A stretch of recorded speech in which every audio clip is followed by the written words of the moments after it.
Greetings, all. Shardvixen, and today is Know Thyself. Hang on. I've moved the living room around, so now I'm sitting on the couch. um, my light back there. I gotta move it. I have a bun on, so my head looks really weird today. Anyway, it's Know Thyself, and it's a TV show. And today's TV show is the 1970 Partridge Family. Now, I didn't watch it in 1970 because I was only 5 years old in 1970. I probably didn't start really watching it till I was about 12, 13 years old.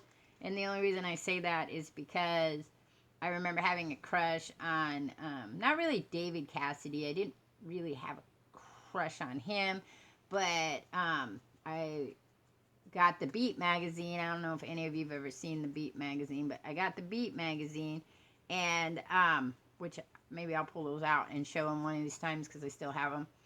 And there would have been Sean Cassidy, who was in the Hardy Boys, Leif Garrison, but I don't remember what I watched him in. Not Garrison, Leif Garrett. Oh, sorry. Anyway, let me see. I got notes on that. Willie Ames from Eight Is Enough. Scott Baio. Oh, I had such a crush on Scott Baio, which is Happy Days, of course. Um, Dirk Benedict, which was in Battlestar Galactica, which came out in 1978. Burt Reynolds. Burt Reynolds, the only movie that I really had a thing. I mean, I watched Smokey and the Bandit, all those, but really it was called The Man Who Loved Cat Dancing. If you get a chance, it's a kind of a very sad Western piece. And for me, it hit me in that spot as a teen girl, which is kind of sad to say. But because I always wanted someone to love me. Like, I wanted that intense love, that, ooh, like to die for love. Not the Prince Charming kind of thing. I didn't need that. I wanted that hardcore, kill people to save you, be your, the beast. That's why I have a thing for Wolverine, I'm sure. That's why I'm into the bad boys, I guess. Kurt Russell. And actually, I didn't like Kurt Russell when he was in all those Disney movies. I seen them all.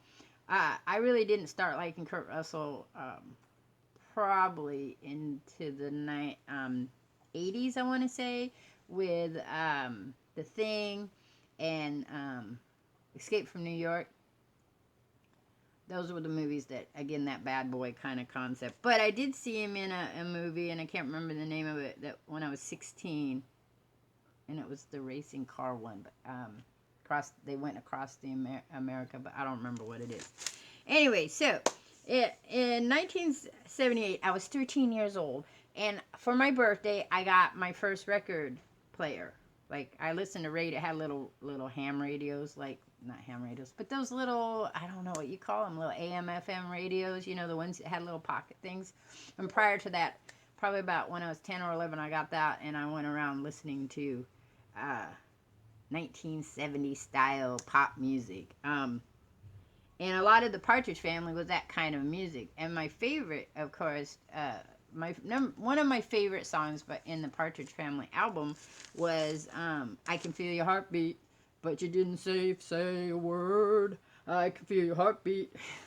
Sorry, I'm gonna mess these songs up. I really like that one. And then the other one is "I Think I Love You, I Think I Love You." And I had the words for it, and maybe I'll pop them up and sing it to you. But I put in my Discord, I put the songs. So there would be "I Can Feel Your Heartbeat," "I Think I Love You," "Point Me in the Direction of Albuquerque," which was very, to me, looking back, very 70s kind of story-like songs.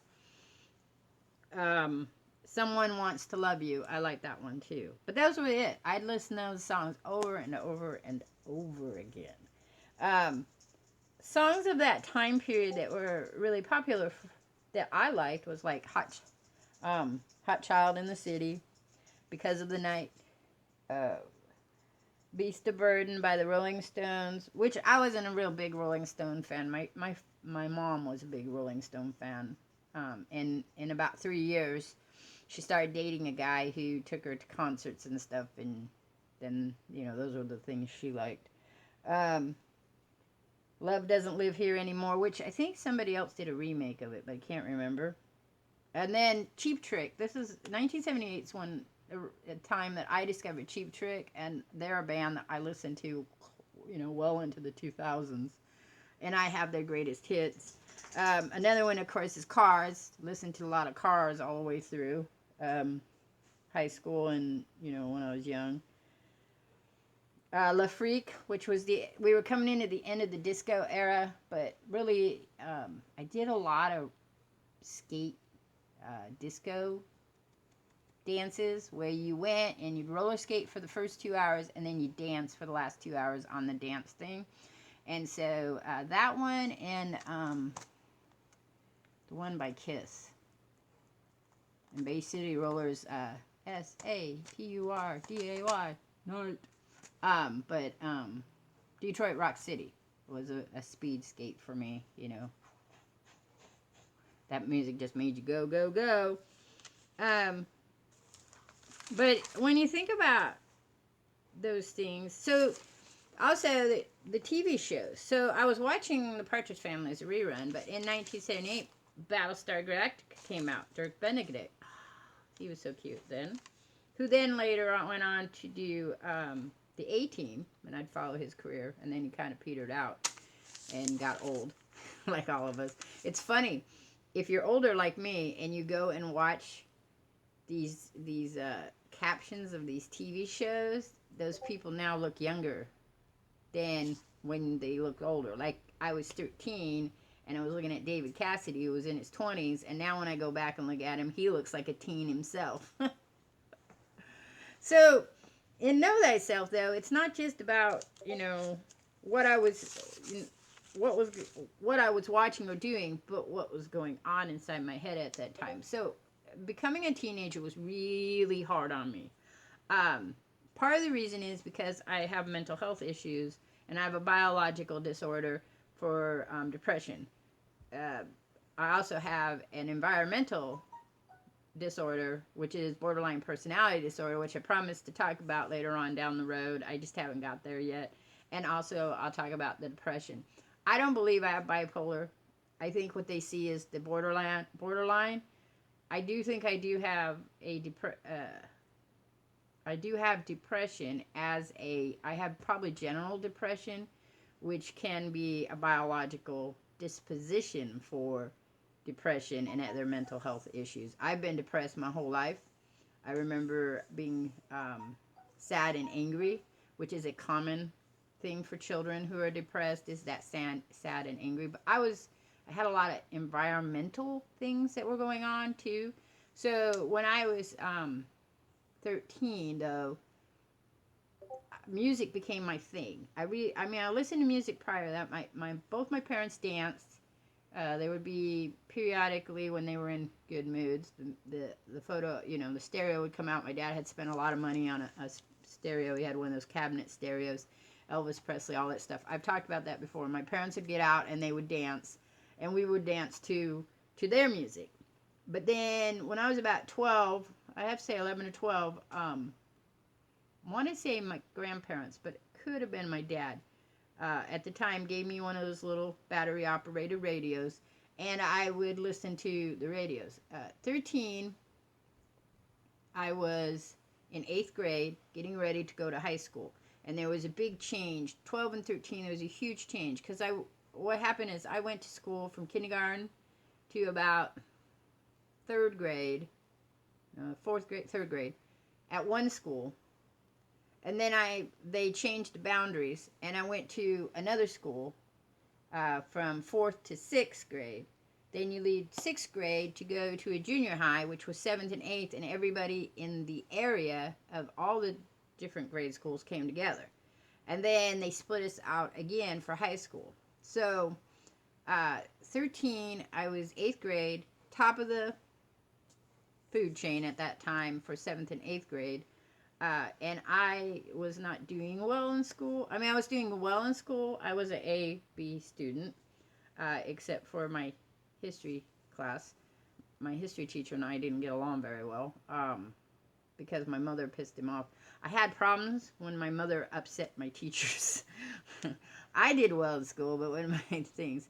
So my history class, my biology class, I was all right, and I had band. I was in band. So music was really important to me.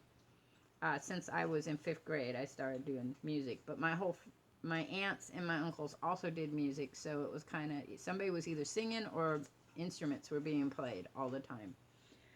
So for me to get my own photo album when I was 13, which would be between my 7th and 8th grade year, so I'm sure I know I was listening to music before that, but a lot of the music was still music my parents were listening to and or disco, because that was that was what was on the radio. I didn't really start to listen to rock music like what would be classic rock now. I didn't really start listening to Led Zeppelin, AC/DC, or not, anything like till I got into high school and started meeting other people who were like, oh, have you listened to this radio station? Oh, hey, have you heard this music? And then from there I went, I didn't really get into punk until my senior year. I was into a lot of new wave, but I didn't get into punk. But anyway, in 1978, well, interesting is in 1975, the Freedom Train came across the United States in celebration of our 1976, actually, in celebration to the 200th year birthday of the United States. And so I kind of remember, that time period for those things. There was a very popular shirt that came out when I was, where it had the flag and other stuff on you, and it was kind of considered bad. But I wasn't allowed to wear pants until I was in 6th grade. My mother was adamant that I was a girl and girls wore dresses. I could wear pants and shorts when, my dog's bugging me, when I was at home, but when I went to school, I had to wear dresses. And I wasn't allowed to wear nylons, because nylons, my mother felt, were something that grown women wear, not teen girls. And I wasn't allowed to shave my legs, which was a big deal in the 70s. The end part of the 70s, because the beginning part of the 70s, I think there were a lot of women that weren't shaving their legs, but I didn't know any of those. All I knew was in 8th grade I was picked on because I didn't shave my legs. So I did this really silly, stupid thing. I remember I shaved my eyebrows, and my mother was so embarrassed, because that's how I got back at my mother, was I did stupid things, and then she would be embarrassed, and then and I said, I wanted to show you I knew how to use a razor, because her argument was I couldn't shave my legs because I couldn't use the razor, and I'd slip my legs and bleed to death or something. So I shaved my eyebrows off to show her I could do that, which she was really upset with me and would draw my eyebrows in every morning until they grew back. But it worked, because then I could shave my legs. I was very excited. Then realized how it didn't help. I always thought that if I could do all the things that all the cool kids did, then people would leave me alone and stop bullying me. It didn't work out that way. But to get back to the Partridge Family, I always wanted to be loved. So love songs were a big deal. And if you ever watch the Partridge Family, it's all about David. A lot of it's about, I can't remember his name though. Keith Partridge, I think, the oldest one, which is David Cassidy. A lot of it's about him and his girl problems. And it was a popular show. Everybody really liked it. It had 4 seasons, I think. And like I said, I was watching it in reruns. So there are some that are more, stand out. Of course, it would always be the songs I liked would stand out. And then, their theme song, which I didn't realize they had 2, like it changed. So that shows you how unaware I was at the time. But TV was a big deal in my house for me. Like I've said in the past, we had 3 channels. Channel 3, which would be NBC. Channel 13, which was ABC. And Channel 10, which is CBS. And then we had 2 C channels, channel 40 and channel 36 that we got. Channel 40 was where you'd find all the reruns in the afternoon for a lot of the shows. So that's probably where I watched the Partridge Family. I watched the Hardy Boys, but I can't tell you where I watched the Hardy Boys on. Which was Sean Cassidy. You know, Happy Days would have been, like All in the Family would have been an evening time show that probably we all watched. Until after a while nobody was at home except me. But excuse me. But yeah, so it's interesting when you look back at it. Like I said, when you go and you look at it and you think, I watched this, I like this, you know, which I could see myself as, you know, I don't have a disconnection from when I was a teen to now. I can remember being a teen. Parts of my brain are still very teen-like, which is why some people will say you're not very mature when they talk to me. Because there is that part. And that's common with people with mental health, because what happens is when you're having bouts of mental health issues, so you're depressed or you're manic or you're anxious or whatever, the brain in its development will get stuck in certain development stages and can't move forward. So for me, there's a lot of teen in me, and there's a lot of child in me, because my brain got stuck. But I was bullied a lot, and so coming home and watching TV or reading a book and watching movies, listening to songs was a big deal. I also probably I danced most of my life, which I talked about in my vlogs, but I would say that probably about 12, 13, dancing became more of an outlet for me. It became more of a creative outlet. I would put songs on and I would create dance pieces to them. Out in, we had a huge backyard, but there was a patio my father put underneath my bedroom window, so I could go out there and dance. Before that, there was a kumquat tree there. Love the kumquats, but which was kind of cool. They had big, huge leaves, and it was really pretty. But when the patio got put out there, I could put my speakers up on my window, and then go outside, and I'd have this huge patio, and I could dance. And I did a lot of that. I didn't have a lot of friends when I was 13. I had one friend who I'm still friends with, and we chat back and forth, but due to other things, we've kind of, our life is a lot of this,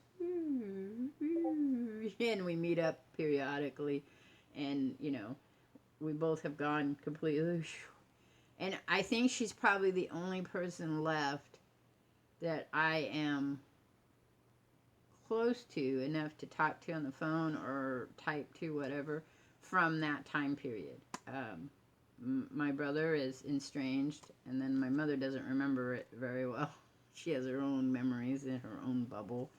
And that would probably be it for me. It's just her. It's just me and her. I mean, I know of other people still that are out there, and they found me on Facebook and other places we've chatted from that time period. But a lot of them don't have clear memories, and I don't really have clear memories. I have memories of watching Partridge Family. I have memories of my record player, and laying on my carpet. I had one of those big braided carpets, and my speakers, and drawing, and well, not really drawing, coloring. I didn't do a lot of drawing, a lot of writing. I did a lot of writing at 13. I really didn't get into art drawing. I mean, I could draw a picture. If I looked at a picture, I could draw it. But I didn't really get into drawing until I was in high school. And it wasn't until my junior year and senior year, because I had to take art, because that was the only other elective besides business at the continuation I went to. Continuation school, because I had gotten kicked out of high school. Which is a story for another time. Remind me. Someday I might talk about it. I'm sure I have talked about it, but I don't remember. But the Partridge Family was one of those shows that brought together, you know, funny ha-has, and what it was like to have a crush, I think, to me. Because Keith Partridge always meeting girls who were always, wanting a piece of him. Wasn't how they put it then, but always wanted a piece of him. And I was 13 who just wanted people to like me. I just wanted people to like me. Because everyone didn't like me. And I just wanted that connection that I watched other people. I'd sit in school and watch people. And like I said, I had a friend, and we had a few people we all hung out with. But we were all people who wanted to hang out with those other people that we had known and grown up with. I knew all the cool kids. I had been in on classes with them, and I never could understand, and I still don't understand. I mean, there's the scientific part of my brain that understands, but the part that has a direct correlation to me and my interactions socially, I could never understand why I always seem to be on the outside of the circle. And that's still the case. It's no matter where I go, if everybody says group up, I'm kind of standing there waiting for people, and people will, shy away from me. It's an experiment I've used many times when I'm teaching teachers about how kids can be ostracized without them understanding it. Though most of the teachers don't, the same kids that everybody else ostracized. I luckily had teachers who, except for my history teacher, who kind of liked me and would always kind of look out for me to a degree. Even they didn't understand why people were so mean to me. And it didn't matter what groups I got into. I was in band, and that had its own level of cool kids. And so even though I would make it to first chair, first clarinet, because that's what I played, I still was no closer to that elusive coolness. And that was a struggle for me when I was 13, 14. Around 15, I said, screw this. I'm done with trying to be a cool kid. I'm just going to do my own thing. And that turned out to be a more aggressive, hardcore kind of thing, very punk, which is probably why I was drawn towards punk music by the time I was 18, 19 years old. Because I was tired of being treated like on the outside. And even though I was assertive at that age and took you back, I didn't ever get into the circle of the cool kids. So I have always been on the outside of it, trying to make my own cool world that you can all be a part of. Anyway, that's it. And I will catch you all on the flip side. Next week is, what does the vixen say? And I don't know what the question is. I don't know what's going on. But remember, you got a question that you are just dying to know, put in the comments. Go to my Discord. Go to my Twitter. You can even go to my Facebook, too. I don't always pay attention to Facebook. Instagram. Go to my Instagram. And I have a Snapchat. If you guys want to, it's Shardvixen. And I'm trying to set up a TikTok. I just haven't sat down and taken the time to. I am on DLive as well. So, if you guys want to find me, you can find me and ask me a question. Any question. I'm not overly shy about questions. I will let you know if I do a vlog that has questions that are a little more sensitive. I will always let you know in the description and title that maybe this isn't something you want to watch or listen to. Anyway, I'm out of here. Have a great weekend, and I will see you all later. Peace! Oh, she wants to say goodbye! Oh, it's a goodbye, puppy! It's a goodbye, puppy! Oh, no, it's a goodbye, puppy! Who wants to love on? No, she got me! Ah! I'm being attacked by the little dog. Stop it. Stop. I gotta turn it off. You gotta stop. Look. Sit. No, sit. She wants to kiss me. Kiss.